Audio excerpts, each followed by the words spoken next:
Diario de un discípulo, día número 27, que lleva por título Una relación modelo. Y vamos a darle lectura a Juan capítulo 5, del verso 17 hasta el 29. Y dice la palabra del Señor así: Y Jesús les respondió: Mi Padre hasta ahora trabaja y yo trabajo. Por esto los judíos aún más procuraban matarle, porque no solo quebrantaba el día de reposo, sino que también decía que Dios era su propio Padre, haciéndose igual a Dios. Respondió entonces Jesús y les dijo: de cierto os digo, no puede el Hijo hacer nada por sí mismo, sino lo que ve hacer al Padre, porque todo lo que el Padre hace, también lo hace el Hijo igualmente.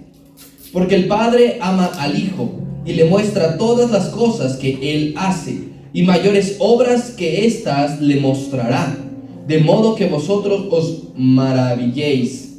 Porque como el Padre levanta a los muertos y les da vida, así también el Hijo a los que quiere da vida. Porque el Padre a nadie juzga, sino que todo el juicio dio al Hijo, para que todos honren al Hijo como honran al Padre. El que no honra al Hijo, no honra al Padre que le envió. De cierto os digo, el que oye mi palabra y cree al que me envió, tiene vida eterna, y no vendrá a condenación, mas ha pasado de muerte a vida.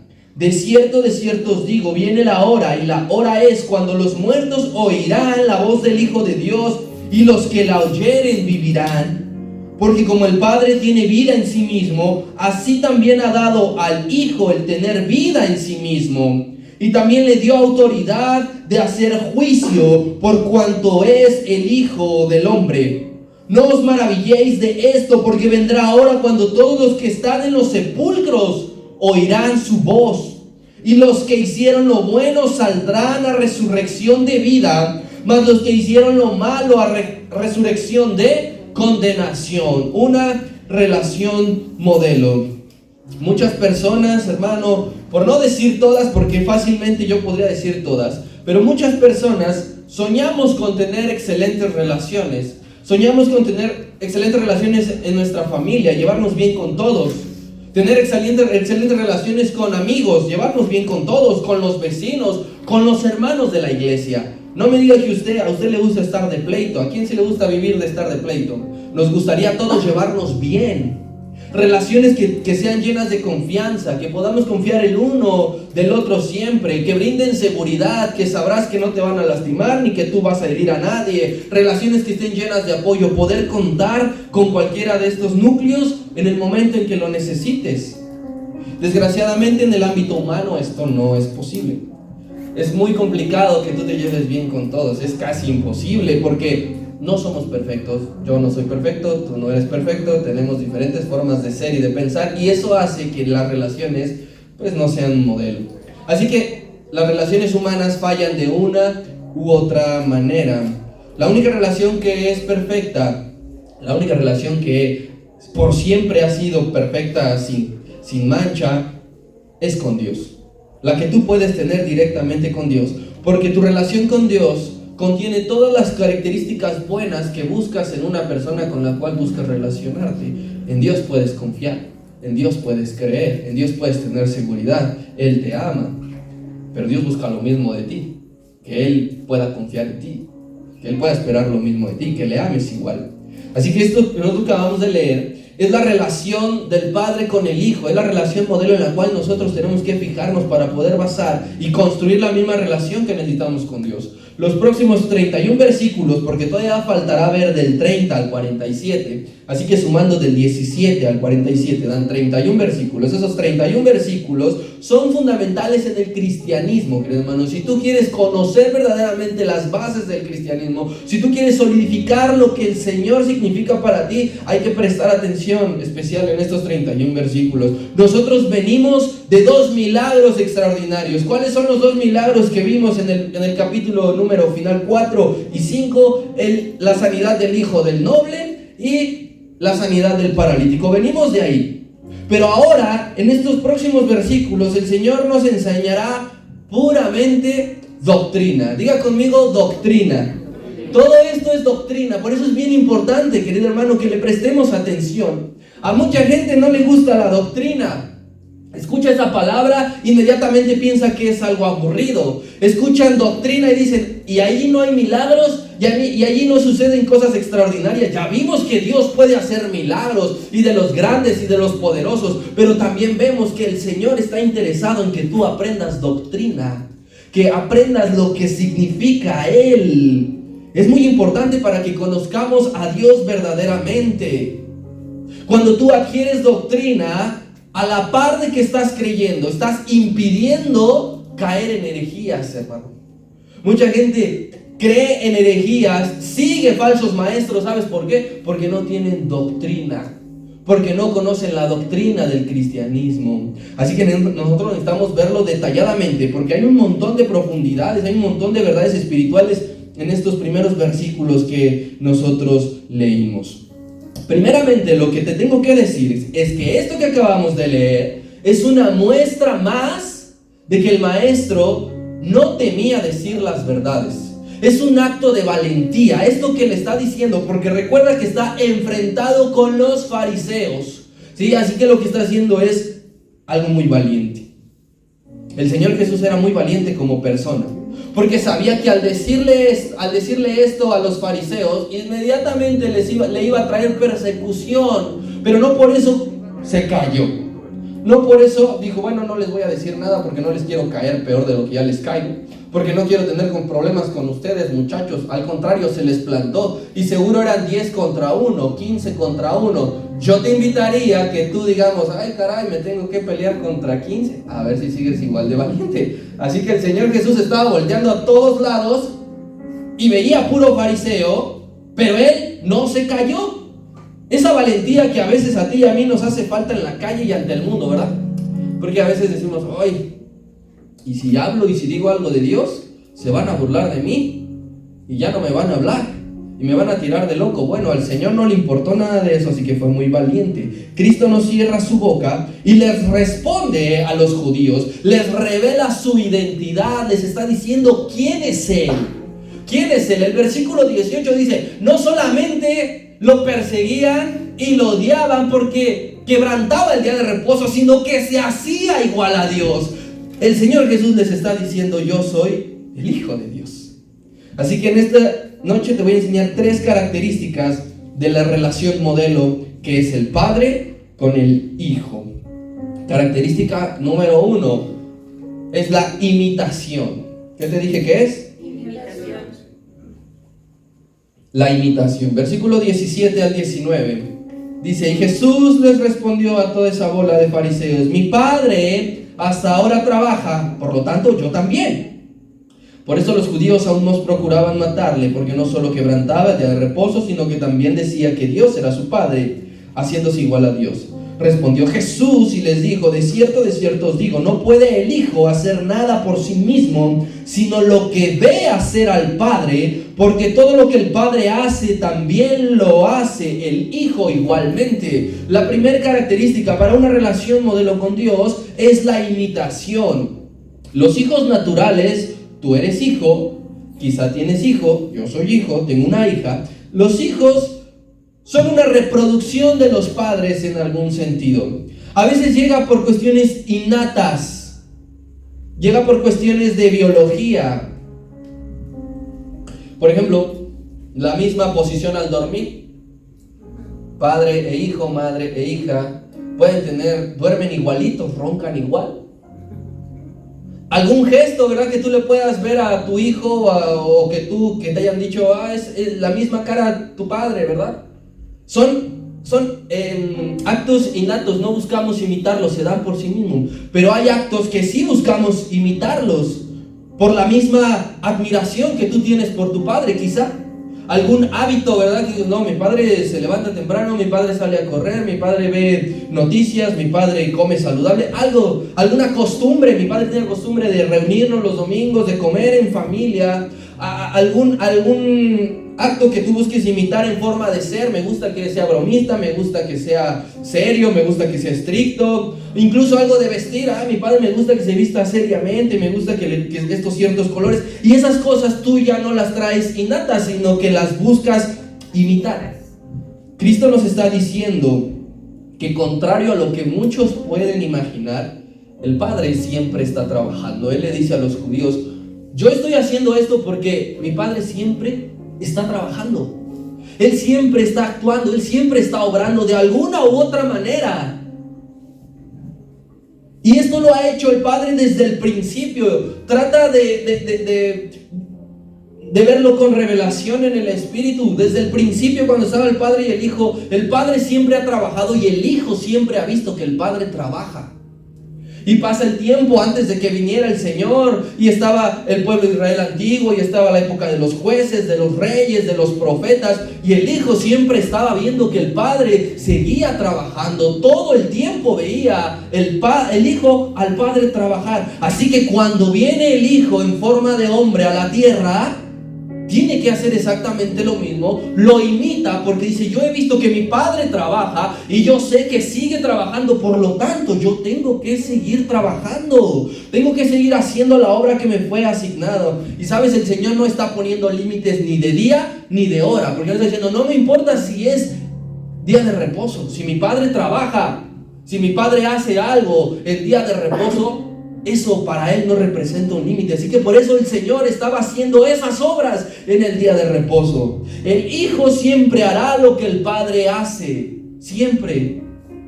Por eso es que el Señor Jesús se lleva toda la gloria, toda la honra, todo el reconocimiento, porque lo que hace el Señor, Dios lo hace.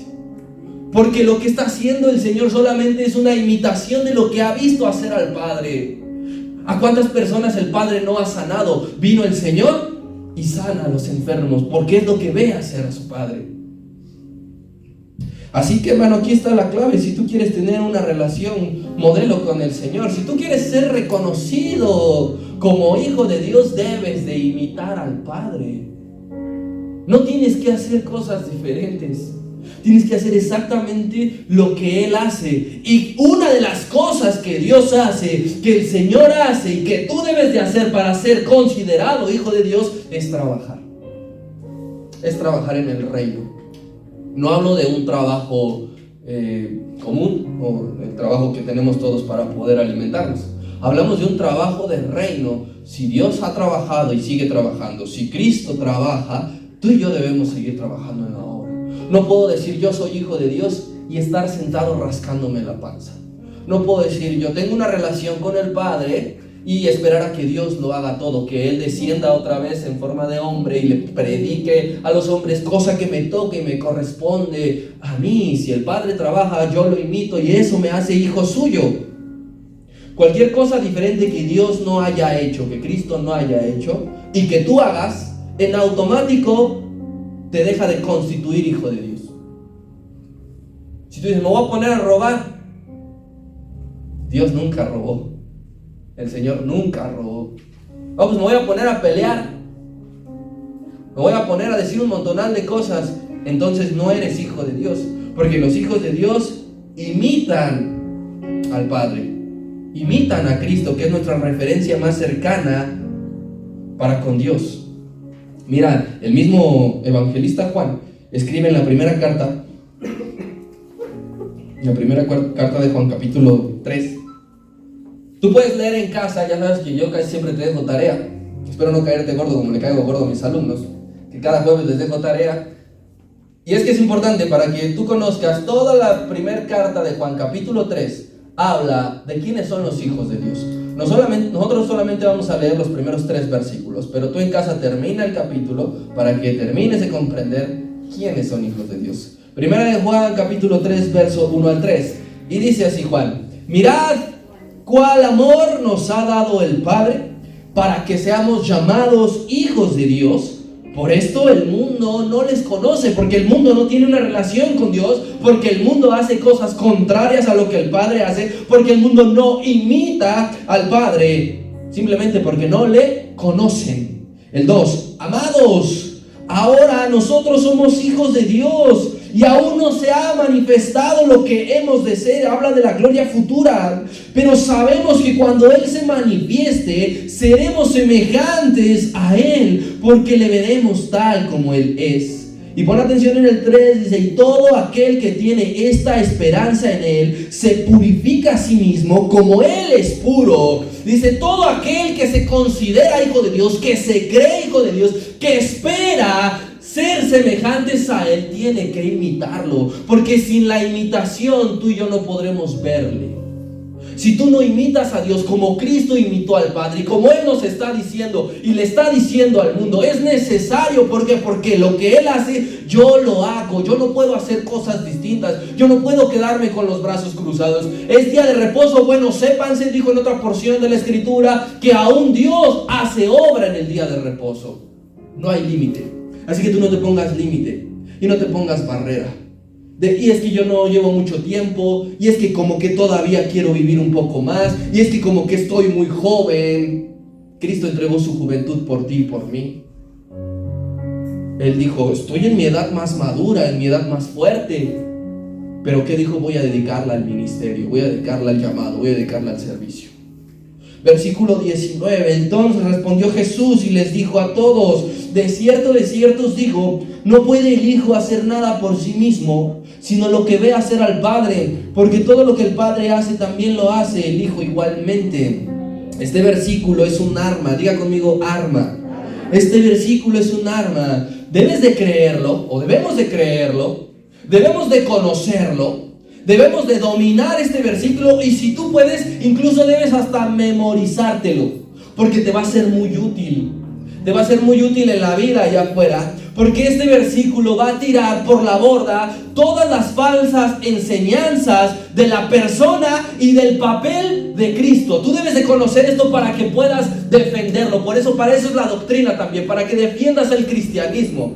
Este versículo es bien importante. Muchos allá afuera tienen el concepto de Jesús de lo que han escuchado desde pequeños, que era carpintero, que fue concebido por el Espíritu Santo, que su mamá se llamaba María, pero solamente eso, de lo que les han enseñado desde pequeños. Algunos solamente piensan que Jesús fue un buen hombre que ayudaba a los demás, que multiplicaba el pan y los peces, que los sanaba. Otros tienen el concepto de que Jesús fue un personaje histórico revolucionario, que trajo una nueva enseñanza en la religión. Pero nosotros debemos de escuchar estas palabras, porque si tú tienes tu Biblia original, ¿vienen en color rojo, sí o no? ¿Sí? Bueno, hay que escuchar esas palabras, porque las está diciendo Cristo de sí mismo. Indudablemente créelas, porque tú dices: ¿quién es Cristo? Él te lo está diciendo, es el Hijo de Dios. Así que todos los testigos de Jehová y todos los mormones que tú te puedas encontrar en la vida, que te quieran venir a enseñar, que te quieran venir a decir, quedan expuestos con este simple versículo. No tienes que sacarles una teoría, no tienes que mostrarles el Apocalipsis. Con Juan capítulo 5 verso 19, todos aquellos que niegan que Jesucristo es el Hijo de Dios quedan mal parados. Ellos no lo reconocen. Si tú has hablado con alguno de ellos, si tú vas a hablar con alguno de ellos no reconocen a Cristo. Pero si tú dices: ¿y por qué no abres tu Biblia en Juan capítulo 5 verso 19? Y allí te dirá que el propio Cristo se está diciendo que es el Hijo de Dios. En ningún sentido tú llames nunca hermano a ellos, a los mormones o a los testigos de Jehová. No los llames, porque es imposible creer en Dios y desechar al Hijo. Por eso digo que esta es tu arma. Nosotros creemos en Cristo, porque Él fue quien murió en la cruz por ti y por mí. Así que tú y yo debemos de saber de Cristo. Característica número 2, para entender la relación modelo del Padre y el Hijo: dependencia.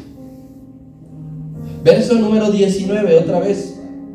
Respondió entonces Jesús y le dijo: de cierto os digo, no puede el Hijo hacer nada por sí mismo. Hasta ahí. No puede el Hijo hacer nada por sí mismo. En esta relación padre-hijo hay una dependencia, hay una honra y hay una obediencia total. Porque nunca en la vida Cristo hizo algo por sí mismo. Jamás el Señor hizo algo solo. Nunca se atrevió a experimentar qué sería la independencia. Si tú hoy preguntas mucho a los jóvenes, entre nada más cumpliendo la mayoría de edad, te van a decir que uno de sus grandes sueños es independizarse, ¿sí o no? ¿Tener un lugar donde vivir solo? ¿Sí o no? Bueno, jamás el Señor Jesús quiso experimentar qué era la independencia. Es decir, pues ya soy mayorcito, ya tengo 30 años.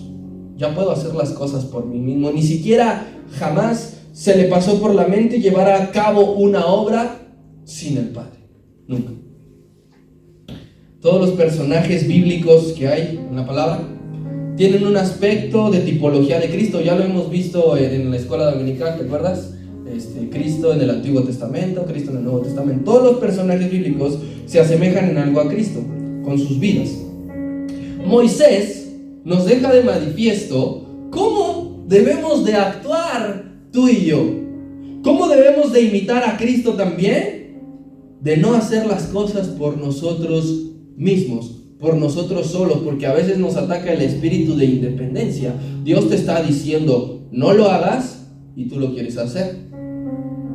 Pablo escribió muchas veces, he querido ir un par de veces con ustedes, pero el espíritu no me lo ha permitido, no ha habido el momento. Eso se llama dependencia. A veces el espíritu te dice, ve a hablarle a tal persona, y que tú dices, no, haces las cosas por ti mismo. Pero veamos cómo Moisés también nos enseña que hay que ser dependientes de Dios. Números capítulo 16.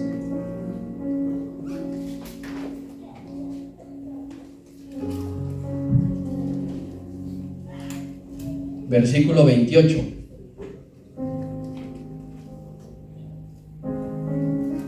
Igual tú puedes leer toda la historia en casa de Números 16, que habla sobre la rebelión de su propia familia, de 250 de Coré. Pero aquí lo que nosotros vamos a observar y a subrayar es la respuesta que da Moisés antes de que a estos muchachos se los tragara la tierra. Números 16, 28. Y dice así: y dijo Moisés, en esto ustedes conocerán que Jehová me ha enviado para que hiciese todas estas cosas, y que no las hice, ¿qué? Por mi propia voluntad. Les estaba dictando sentencia. Esto es meramente del Señor, porque yo no hago lo que yo quiero, yo hago la voluntad de Dios. Se abrió la tierra y se los tragó. Porque la voluntad de Dios es que esos hombres fuesen muertos por haberse levantado y hablado en contra del líder que él había establecido. Y yo quiero que tú mires nuevamente el verso 19, porque es un alto nivel de reconocimiento de parte del Señor Jesús. Mira cómo una palabra puede cambiarle el sentido. Respondió entonces Jesús y les dijo: de cierto os digo, no puede el Hijo. No puede. No dice no debe. Porque bien podría decir, no debe el Hijo hacer nada por sí mismo. Pero ¿qué está diciendo en forma dependiente? Ni siquiera puedo hacerlo sin Él. No es lo mismo deber a poder. Cuando a ti te preguntan, oye, ¿no puedes fumar? Sí puedo. ¿O alguien está manco? ¿Alguien no tiene dinero para ir a comprar un cigarrillo? ¿Alguien no puede decirle, me lo enciendes? Claro que puedes. ¿Pero debes? No. Aquí el Señor dice, no es que yo no deba, simplemente es que yo no puedo hacer nada sin mi Padre. Eso se llama dependencia. Y eso es algo que tenemos que buscar en las relaciones, porque los hombres nos queremos sentir más independientes cada vez para no cederle cierta autoridad a las personas sobre nosotros. Es decir, no, yo sin esta persona puedo estar, yo sin esta persona puedo vivir, no, yo sin ti no me muero, que no sé qué, que no sé cuál. El Señor está diciendo, vale, pero sin Dios tú no puedes hacer nada. Sin Dios no se puede, porque Él dijo, separados, fuera de mí, nada podéis. No, nada debéis. Nada pueden. Tú inténtalo y no podrás. Porque de Dios viene todo. Y Dios viene el espíritu, de Dios viene el conocimiento, de Dios viene la inteligencia, de Dios viene la fuerza, de Dios viene la bendición, de Dios viene todo. ¿Qué vas a poder hacer tú sin Él? Si tú decides intentar hacer algo sin Dios, no vas a poder. Pero ¿qué pasa? Lo contrario, y Dios dice, si tú quieres hacer lo que yo te mando, la palabra dice, al que cree todo le es posible. Y es posible no por ti, es posible porque el Padre está contigo. Así que el Señor, todo lo que Él hacía era posible porque Dios estaba con Él. Debemos aprender de esto. Los hijos de Dios no se gobiernan solos. No hay hijos de Dios independientes. Que puedas decir, yo soy hijo de Dios, pero yo busco solo mi bendición. Yo trabajo por mi bendición. Es más, yo me puedo salvar a mí mismo. Los hijos de Dios no se gobiernan solos. Tenemos un Padre que nos dice qué hacer y cuándo hacerlo. No te manda solo. Si te consideras hijo de Dios, a lo mejor tú puedes decir aquí, yo no soy hijo de Dios, entonces sí puedes hacer lo que tu conciencia te dicta, lo que los amigos te dicen, lo que la familia te aconseja. Pero si tú te consideras hijo de Dios y tienes a Dios por Padre, no puedes hacer nada por sí mismo. Así que tienes que estar atento y dispuesto para cuando Dios te diga, es momento de hacer. Yo estoy trabajando, es momento de que tú también trabajas. En esto consiste rendir nuestra voluntad, hermano. En esto consiste el amor. Y no es por autoritarismo, no es porque Dios diga, y ahora me vas a ceder tu vida y yo te la voy a mandar, y como una marioneta te voy a decir esto. Nosotros la rendimos por voluntad propia. Decir, Señor, aquí está mi vida, gobiérnala como tú quieras. ¿Quién no le ha dicho esa oración al Señor? Aquí está mi corazón. Hazlo como bien te parezca. Pero cuando dices esa oración, cuando dices esas palabras, ya has cedido el trono de tu vida. Ya no te corresponde, ya no te pertenece.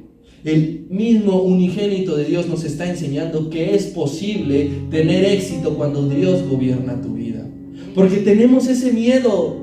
¿Cómo voy a pasar mi vida sirviendo a Dios? ¿Cómo voy a pasar el mayor tiempo libre dentro de la iglesia? Empezamos a pensar así, ¿sabes por qué? Porque Dios no gobierna tu vida verdaderamente. Pero cuando la gobierna, nada más empiezas a ver qué puedes hacer que tenga que ver con Dios. Y no quiere decir que te vas a olvidar de tus sueños y de tus planes y de tus propósitos, sino que ahora Dios te va a decir cuándo, a qué hora y por qué. Es esa la diferencia. Entonces, característica número 1, imitación. Característica número 2, dependencia. Y característica número 3, amor. Verso número 20. Dice, porque el Padre ama al Hijo. Cristo estaba seguro del amor que el Padre le tenía. Y dice, ¿cómo lo ama? Pues le muestra todas las cosas que Él hace. Y mayores obras que estas le mostrará, de modo que ustedes se van a maravillar. Un padre natural, un padre humano común, cuando ama a su hijo, le enseña todo lo que sabe hacer. Jesús, el Señor Jesús, era carpintero, porque ¿quién le enseñó a ser carpintero? José. Imagínese usted que el Señor ahí de 12 años, a la edad de que se perdía, le decía, pues pásame ahora el martillo, tráete la brea, clavo de 3 pulgadas, y creció y aprendió el oficio. José estaba dispuesto a transmitirle todos esos conocimientos. Un buen padre le transmite los secretos de la vida que van a dar resultado a su hijo. ¿Sabes qué, hijo? Sé educado. Cuando llegues, saluda, despídete. Siempre trata de ser puntual, párate con anticipación. Siempre da lo máximo de ti. Nunca te aburras de servir a Dios. Y ese tipo de cosas el padre lo transmite. ¿Sabes por qué? Porque hay amor. Por eso es que uno se encarga de decirle a los hijos ciertas cosas. ¿Por qué el padre hace esto con el hijo y no con el hijo del vecino? Si tienen la misma edad, si vive enfrente de él. ¿Por qué? Porque el padre sí ama a su hijo y al hijo del vecino no. ¿Verdad? Así Dios ama tanto al hijo que le muestra todo lo que hace. Todo. Si tú te preocupas por tu hijo y le amas, le vas a enseñar y le vas a decir y le vas a mostrar y vas a insistir con Él y vas a estar con Él. Así que Dios el Padre le comparte a Cristo porque le tiene confianza y le dice: te voy a mostrar todo lo que vamos a hacer, el plan de salvación, la obra redentora. ¿Por qué el Señor decía: mi tiempo no ha llegado, mi hora no ha llegado? ¿Sabes por qué? Porque conocía, porque el Dios el Padre le había revelado previamente en qué momento y de qué forma iba a ir a la cruz. Por eso le dijo a los discípulos: ya no les puedo decir nada porque por aquí anda el diablo. Claro que Cristo sabía lo que iba a acontecer, porque el Padre ya le había dicho, porque le comparte todas las cosas, porque Dios tenía la confianza y la seguridad de que Cristo iba a obedecerlo siempre. Porque no solamente le estaba compartiendo sus planes y sus obras, también le estaba engendrando su misma manera de pensar, su misma manera de ver las cosas. Y esto hoy a ti te debe de resolver muchas dudas. A mí me ha resuelto muchas dudas, porque lo que piense y diga Cristo sobre algún tema es lo mismo que tú y yo debemos de pensar sobre algún tema, porque significará que es lo mismo que piensa Dios. De Dios para Cristo, de Cristo para nosotros. Esto es una cadena.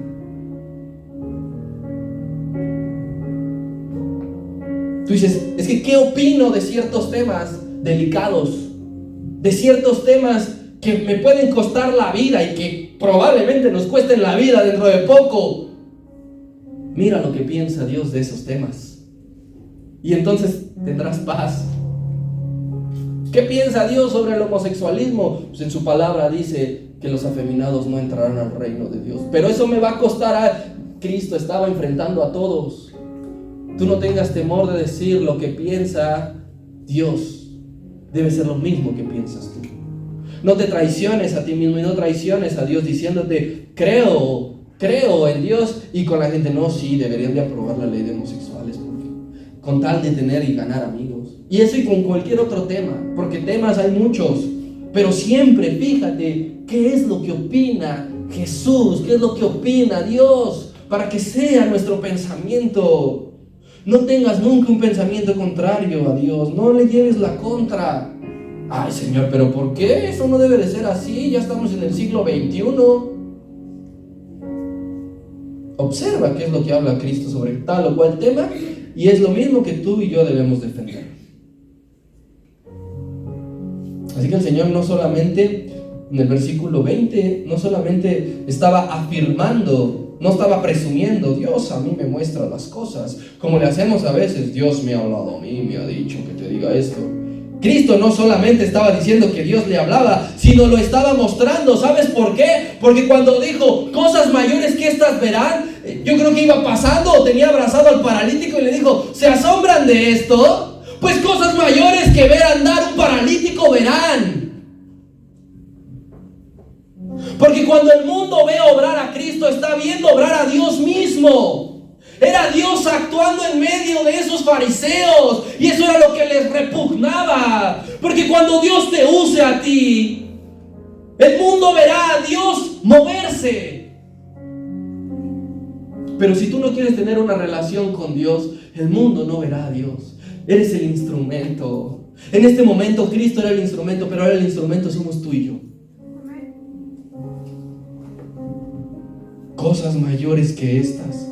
Dios estaba haciendo cosas grandes y Dios sigue haciendo cosas grandes. Verso 21 y 22 dice: porque el Padre a nadie juzga, sino que todo el juicio dio al Hijo. Perdón, me salté el 21. Porque como el Padre levanta a los muertos y les da vida, así también el Hijo a los que quiere da vida. Porque el Padre a nadie juzga, sino que todo juicio dio al Hijo. Ahora Dios está dando a conocer dos funciones que el Padre le delegó.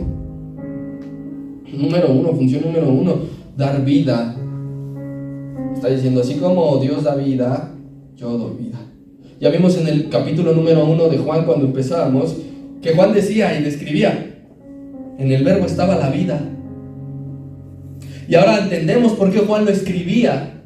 Recuerda, 70 años después, Juan estaba escribiendo esto 70 años después, no estaba con una libretita apuntando todo lo que hacía Jesús. No, el Señor Jesús muere y 70 años después Juan está escribiendo esto. Así que en el primer capítulo nos está diciendo prácticamente: yo les adelanto que en el verbo está la vida, porque en el capítulo 5 verás como Cristo mismo está diciendo: el Padre me ha dado la potestad de darles vida. Así que es una confirmación. Tú puedes ver a una persona allá afuera, quizá joven, fuerte, apuesta, bien vestida, pero si no ha aceptado a Cristo, esa persona no tiene vida, está muerto. Está muerto. Y tú, por el contrario, puedes ver a una persona en situación de calle, a lo mejor a una persona pobre, a una persona con los zapatos rotos, pero ha aceptado a Cristo. Él tiene más vida que cualquier otro, porque Cristo le ha dado vida. Si a mí el Padre me dio la potestad de dar vida, dice el Señor, yo se la doy a quien yo quiero. A quien yo quiero. ¿Cómo es esta vida que está diciendo el Señor? Cuando la autoridad del Hijo reina dentro de ti, hermano, hay una nueva perspectiva de vivir. Ya no trabajas y vives solamente para comprarte los tenis de moda.